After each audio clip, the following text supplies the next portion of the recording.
سرحد پار سے دہشت گردی کے خلاف برداشت کی حد ختم ہو چکی۔ صدر مملکت آصف علی زرداری کا کہنا ہے کہ افغان رجیم دوحہ معاہدے میں کیے گئے وعدوں کی خلاف ورزی کر رہی ہے۔ سرحد پار سے دہشت گردی کے خلاف برداشت کی حد ختم ہو چکی ہے۔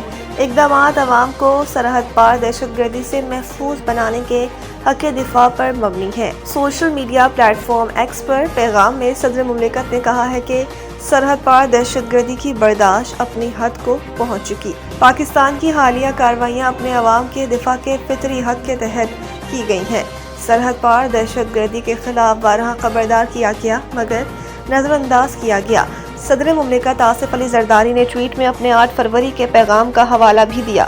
کہا 8 فروری کو اپنے بیان میں پاکستان نے عالمی برادری کو متنبہ کیا تھا دہشت گرد کو سرحدوں پار سہولت دی جائے تو نتائج دنیا کے بے گناہ شہریوں کو بھگتنا پڑتے ہیں۔ آصف علی زرداری نے کہا ہے کہ پاکستان نے بتایا تھا طالبان حکومت نے 11 ستمبر سے بھی بدتر حالات کر دیے ہیں۔ کابل میں موجود خود ساختہ رجیم کو اقوام متحدہ بھی تسلیم نہیں کرتی۔ یہ انتہائی تشویشناک ہے کہ افغانستان دوحہ معاہدے کی خلاف ورزی کر رہی ہے۔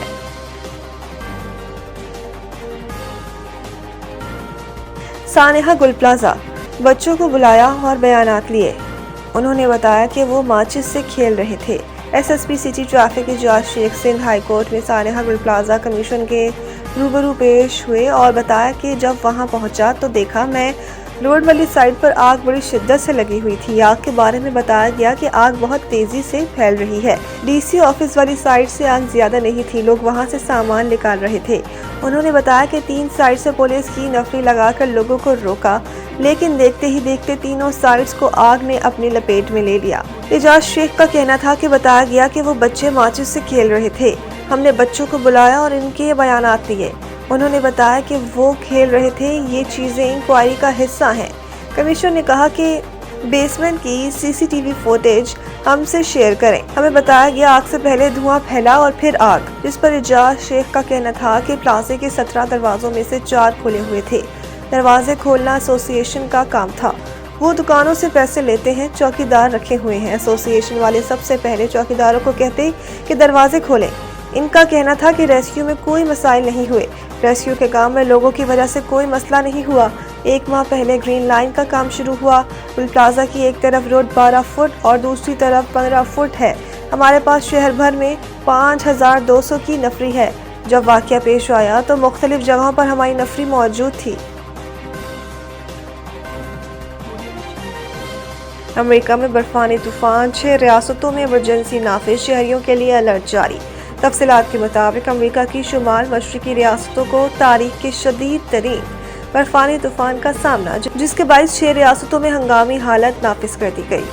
اس قدرتی آفت نے نظام زندگی کو مفلوج کر رکھ دیا اور کروڑوں افراد متاثر ہوئے۔ امریکی حکام نے شدید برفباری اور یخ بستہ ہواؤں کے پیش نظر New York, New Jersey, Delaware, Rhode Island, Connecticut اور میساچوسٹس میں ایمرجنسی نافذ کی گئی۔ امریکی میڈیا کے مطابق برفانی طوفان کی شدت کو دیکھتے ہوئے 5 کروڑ 40 لاکھ سے زائد افراد کے لیے الرٹ جاری کیا گیا ہے اور شہریوں کو غیر ضروری سفر سے گریز کرنے اور گھروں میں رہنے کی ہدایت کی گئی ہے۔ طوفان کے باعث فضائی سفر بری طرح متاثر ہوا۔ 3500 سے زائد پروازیں مکمل طور پر منسوخ کر دی گئیں جبکہ 15000 سے زائد پروازیں تاخیر کا شکار ہیں، جس سے ہزاروں مسافر ایئرپورٹس پر پھنس گئے ہیں۔ نیو یارک میں ٹریول بین، سفر پر پابندی نافذ کر دیا گیا ہے تاکہ کسی بھی ناخوشگوار واقعے سے بچا جا سکے۔ رہنما MQM غیر ذمہ دارانہ بیانات سے گریز کریں، شرجیل انعام میمن۔ سندھ کے سینئر وزیر شرجیل انعام میمن نے کہا کہ خالد مقبول صدیقی اور مصطفیٰ کمال کی پریس کانفرنس ان کی کم علمی اور آئین سے ناواقفیت کی واضح علامت ہے۔ افسوس کی بات ہے کہ ان دنوں رہنما نے آئین اور قانون کا سنجیدہ مطالعہ نہیں کیا، ورنہ وہ اس نوعیت کے غیر ذمہ دارانہ بیانات دینے سے گریز کرتے۔ انہوں نے کہا ہے کہ خالد مقبول صدیقی اور مصطفیٰ کمال دونوں وفاقی وزیر ہیں اور وفاقی وزیر کی حیثیت سے اس طرح کے بیانات سے یہ سوال پیدا ہوتا ہے کہ آیا یہ وفاقی حکومت کی پالیسی ہے۔ سینئر وزیر سندھ کا کہنا تھا کہ ہم وفاقی حکومت سے توقع کرتے ہیں کہ وہ وضاحت کریں کہ ان کے 2 وفاقی وزیر اور اتحادی جماعت مسلسل سندھ حکومت کے خلاف پروپیگنڈا اور سازش میں کیوں مصروف ہیں؟ سر جیل میمن نے کہا کہ گورنر ہاؤس آئینی منصب کی علامت ہے اور اسے سیاسی محاذ آرائی یا صوبائی حکومت کے خلاف سرگرمیوں کا مرکز نہیں بننا چاہیے۔ وفاقی حکومت فوری وضاحت کرے اور ان تمام واقعات کے محرکات واضح کرے۔ جنوبی افریقہ کے سابق کپتان نے پاکستان بیٹر بابر اعظم کے بیٹنگ آرڈر میں تنزلی کے فیصلے کی حمایت کر دی۔ انہوں نے کہا کہ پاکستانی ہیڈ کوچ مائک ہیسن کا فیصلہ حکمت عملی کے مطابق درست تھا۔ پیلسی نے مزید کہا کہ ٹی20 میں ابتدائی 6 اوورز میں تیز رفتار سٹرائک ریٹ درکار ہوتا ہے۔ کلاسک سٹروک کھیلنے والے کھلاڑی جیسے بابر اعظم کبھی کبھار اس رفتار کے تقاضوں سے پیچھے رہ جاتے ہیں۔